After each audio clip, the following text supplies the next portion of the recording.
We're taking a look at a trance track today, but first a preview.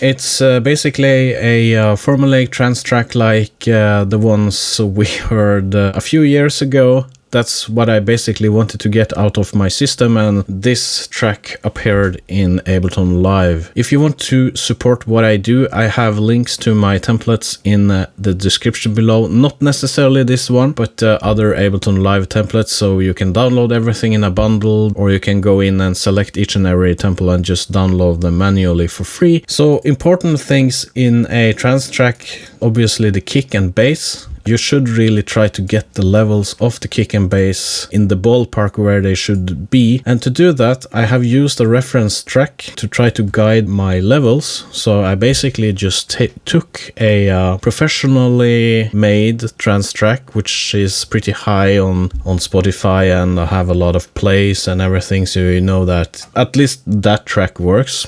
And you just drag the track in Ableton Live, and you use it as a reference track, and you can then match the kick of the reference track, for example, and the kick of your track. That way you know if the mixing is all right.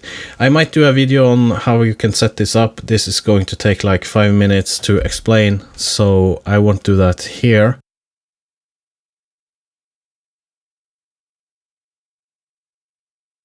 But here we can take a look at this group here. I have a kick and a bass, or kick or subgroup, and it sounds like this.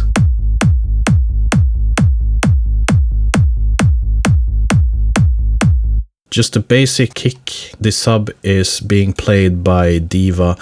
I have links to Diva in the description below as well, affiliate links. I love this synthesizer, I use it all the time. And I'm using the Roar plugin from Ableton Live 12 and using the bass fattener preset. And then I'm using LFO tool to duck anything that might appear before the waveform, so that the kick can have its place there. And if we take a look at the kick and bass group, I have a tool here called Ocular Scope that can be downloaded for free. You can see the waveform of the kick and the sub at the same time. So if I solo the sub, we only see the kick here. And if we solo the kick, we only see the sub here.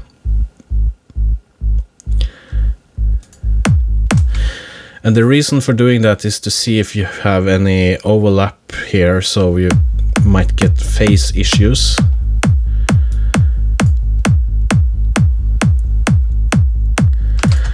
If you see here on the notes, I have reduced them a little bit in length here. So instead of having them here, I have them here, just to give some more space. So we can take the loudness meter, Yulin loudness meter, to the kick and bass. Take a look at the waveform. In this case, the kick is peaking around minus 21 dB, and we have the sub here at around 24. So it's about 3 dB lower than the kick. So that's the relationship between the kick and the bass. The sub bass is 3 decibel lower than the kick. Then we need some mid bass, and here I basically have two kind of mid bass tracks that are playing alongside the sub bass. This is how the MIDI is, just basic low note, high note. And we have another one here, kind of another vibe. These are played by different instruments. So the first one here is played by Serum, just some kind of mid bass. I'm not sure if I made this myself. It looks like it because I don't have any preset name here.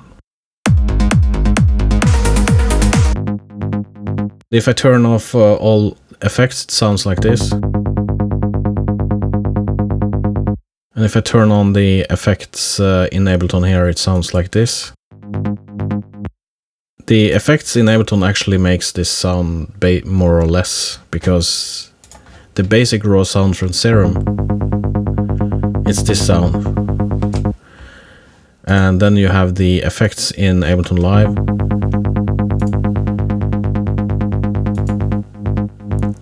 So LFO tool is used for sidechain effects. And then EQ to take off the low end. I used utility here to reduce the stereo field on the bass because it was too wide, so to make it more mono compatible. It was basically the same thought process on the second mid saw bass track here. It's played by Spire, and actually I have some delay on it here, using the built-in delay in Ableton Live. Then some EQing here, taking off some resonance. We can take a listen.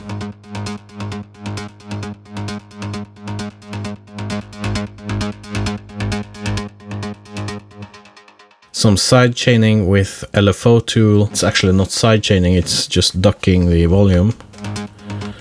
The utility here is, as you can see here, I have reduced the stereo width because you get a high stereo with these mid bass, and I wanted it to make it more mono compatible. The kick and bass then sounds like this.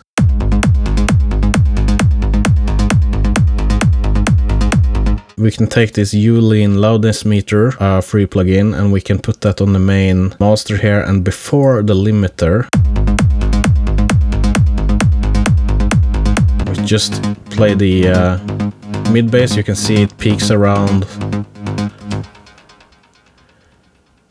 around minus 20, 24-ish, 25-ish, and the sub was around 20. I have done a little mixing mistakes here. I could have increased the volume a little bit more on the mid bass here, I think.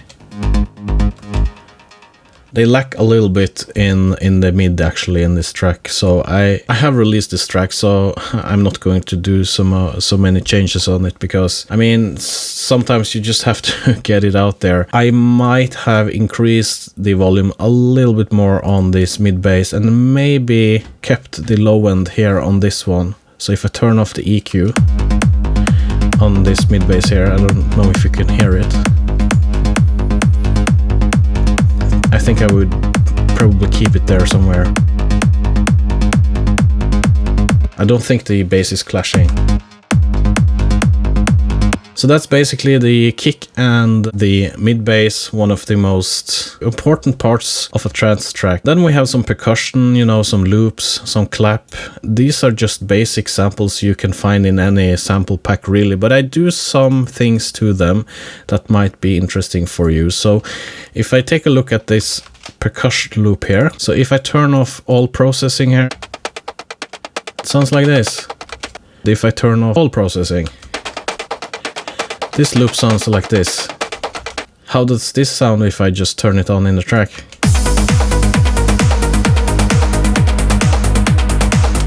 It's a bit too much. So I'm using different techniques to just take it down a notch, you know. So the first one, if you double click on the clip itself, I reduce the transients on it. So you click on this arrow thing here, click on the arrow pointing to the right, and then I just reduce the transients, and listen while I do this.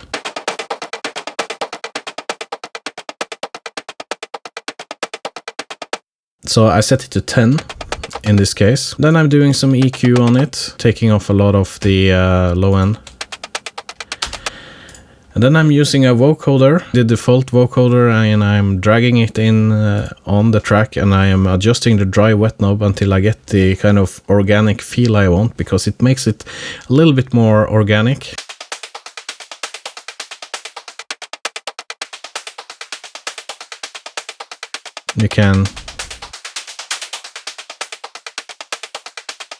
You can play with this. I like to do this to just try to make samples to something else. Then we are just using an LFO tool, not that much, or actually a little much maybe, to just duck it with the kick. And then I'm also using a sidechain from the clap. Not much, but just to try to give the clap more presence, some subtle presence in the track. So, and the basic thought is also on the other hat track. The same kind of process applies here, reducing transients and just having some vocoder and effects here. You know, I don't want to go into the other, you know, clap or, you know, white noise and everything. One of the most important parts of a trance track is obviously the trance lead, and the yellow part here is the trance leads in this track. Might not look that much, but if you just go into the meat here, you can see that it consists of 4 different synthesizers layered in different ways. So by itself it sounds like this.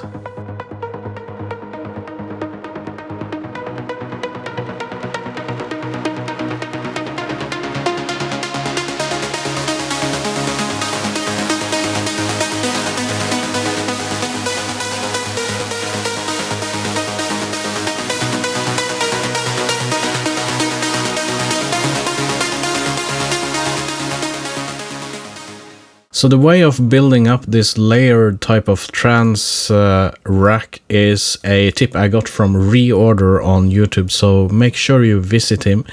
But here you have 3 synthesizers, so I'm using Diva, and Silent. As I have said earlier, Diva is one of my most used synthesizers. I just cannot live without Diva.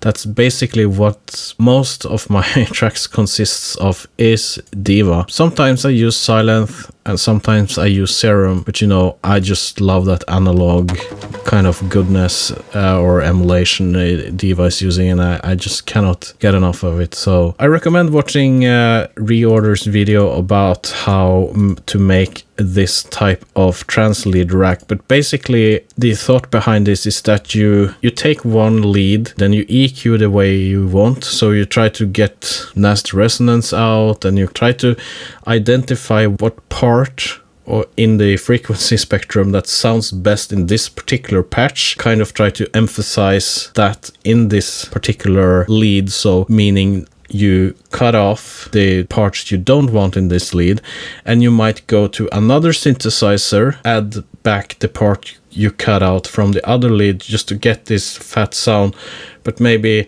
that part sounds better in another synthesizer, that lower part maybe, or that mid part, or that high part, and you just adjust this with EQ, and you boost EQ, that's perfectly fine to boost, you cut. And that's basically what I have done here. So here you have some basic EQing. So if you see when I click here, the EQ changes, but not the other ones here. This is the EQ for just this Diva synthesizer.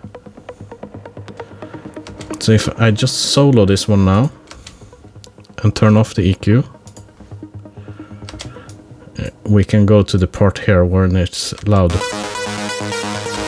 And I turn on the EQ. And the same here on the other one. Turn off the EQ.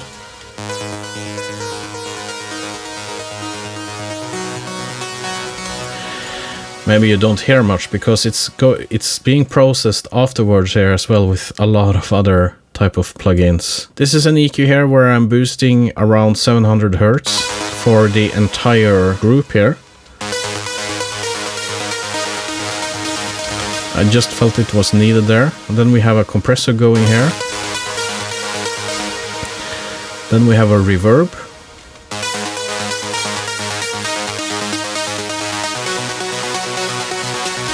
So Valhalla Supermassive, it works really well. You can see here are the settings. It works well with trance lead, so pause it here if you want if you want to copy it. And the same here with the compressor before the reverb. So you should aim for about 3 or 4 decibel reduction. Again, EQ here to remove some resonance. Then I'm using Roar to kind of add some saturation. Again, I'm using Saturn. to add some saturation. I used probably a day on this, okay? So going through this is a little... And then you have another compressor after all of these effects just to tighten it up a little bit more. But not too much here. Just to glue it together a little bit. And sorry, you can see the settings here. Yeah, LFO tool to duck it a little bit, but I didn't want it to duck it too much because you can kind of get too much pumping. I don't want that, so it's a balance act there. So I have had this all the place, but I just settle on here-ish. And then I have just a clap sidechain, so when the clap goes, it ducks the volume just a tiny bit. Only 1 decibel. It's just... You don't notice it, but in the grand scheme of things, it might give a small edge. In trance tracks, we also like to have some pluck sounds. These are also being played by Diva.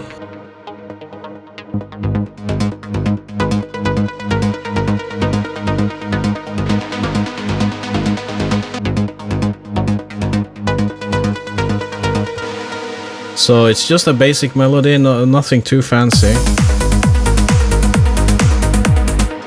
Just don't want it to take over. And then we have the break here, or the build-up, or the bridge, or whatever you like to call it. It's just playing some pads. For this I'm using my Moog synthesizer, and I had to record it to audio here. So just kind of some interesting patch where I am adjusting the glide, I think.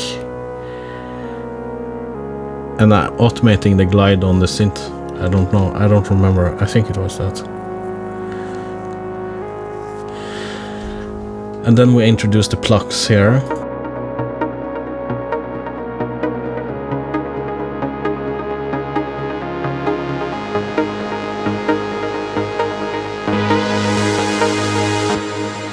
And then it's the same kind of thought on these Plucks synthesizer in terms of mixing, is that I try to take out the resonance and try to take out kind of the annoying sounds, try to boost the sounds I like from the synthesizer. If this behavior removes too much of the audio, you mean it sounds too thin, add another layer and try to find something that sounds good. But my philosophy is also to try to exhaust all the options of the sounds you have, because you have so many options today and easy to just add and add and add and add more tracks. And as you can see in this project, it doesn't really have a lot of tracks, but it's not probably the worst track you have heard. I'm not saying this is like the most amazing track ever made. It's definitely not that. I want to try to exhaust the sonic possibilities of each and every track, you know. That's my kind of philosophy. Make it sound as good as possible. And then we have some pads going here with sidechain.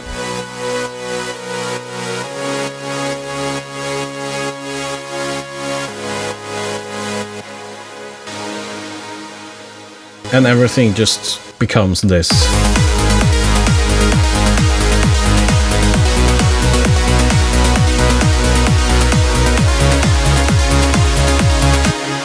The trance lead is a basic trance lead. It's nothing really. You can just try to make something else.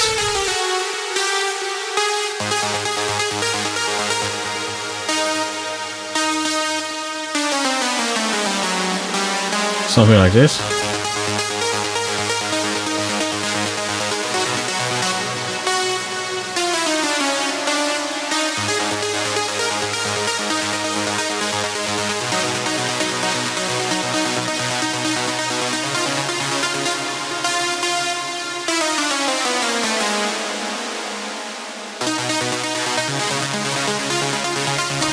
You know, it's just about having fun. In terms of mixing, so as I said earlier in this video, what helped me tremendously, really mixing, is just to have the balance between the instruments in a good way. So if we just solo the kick and bass here, and we take a look here, and you can see the kick here, it's around minus 12 dB. No, it peaks at minus 17. Okay. Yeah, anyway, you see the relationship. Then we can remove the kick here, and we can see that, okay, we go to the trance lead, and the trance lead is something we want to have pretty in your face. So we have it at kind of this volume here. And this is also what the reference track showed me, something like this, or the relationship. The volume is around here. So around minus 15. Yeah, it varies a little bit, but if you add the kick and bass here,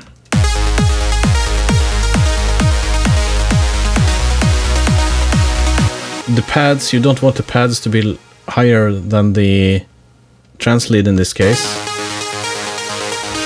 So then we can just take a look at the pads here. So they are around here, maybe a little high. But the trance lead is definitely higher.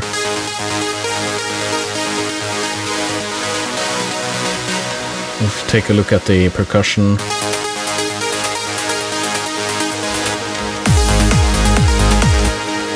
yeah, maybe I'll make another video just showing this, and let me know in the comments below, or click like on the video, or download my projects to let me know. Everyone wants to take a look at the master chain. The first one here is a utility plugin, and here I'm using some tricks. If we move this playhead there, and if you take a look at the width on the utility, you can see it's at 100% here, and we go here, it's at 115. If we go and open the automation layer, and we go to utility, you can see I have automated the stereo width of the track.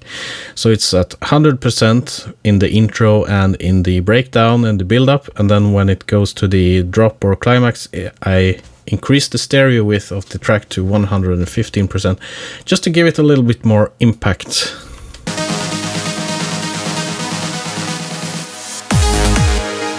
You can also see I'm automating the gain knob on the utility meter here. So I have increased the volume 2 decibels from the intro to the break, and then I take down the volume a little bit, and then I increase it again when it goes to the climax, just to give it some more excitement. Then we have this knob fade to gray here. This is just something that kind of washes out the sound. So it's used in transitions. You see it's automated here, but not much. I can drag it manually and you can listen.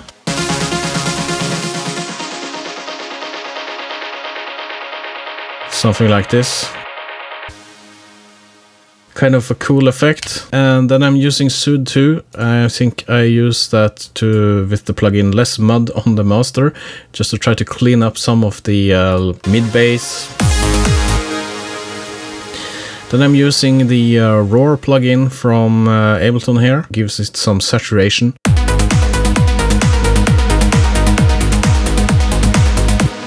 So it just gives it more presence in the high end. I'm using a multiband compressor from FabFilter, but I don't push them that much. So I have, I don't know if you say increased or reduced the threshold, but the compressor is not working that much. Just a little bit. I realize my head is in the way here now, but you have to apologize because I'm probably getting dementia at some point. So here I'm using an EQ, and I am using a side EQ where I am removing some stereo information. So that's the blue band here from the low end. So any low end here is mono, basically. Don't be stressed if you see this one. I'm using this master plugin, but I actually don't think it's that good. It kind of does a little magic on the on the track. Can bypass it here.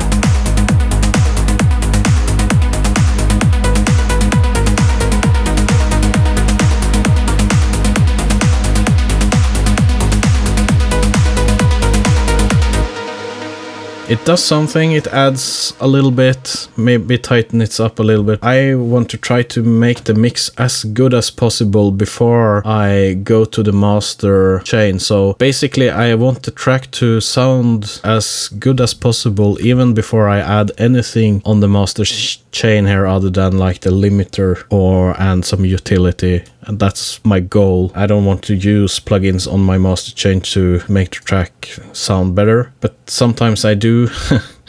So, but at least you should have a goal to try to make it sound as good as possible before that. And on the end here, I'm using the limiter and I'm pushing it pretty hard because it's a trance track and we are still in a loudness war.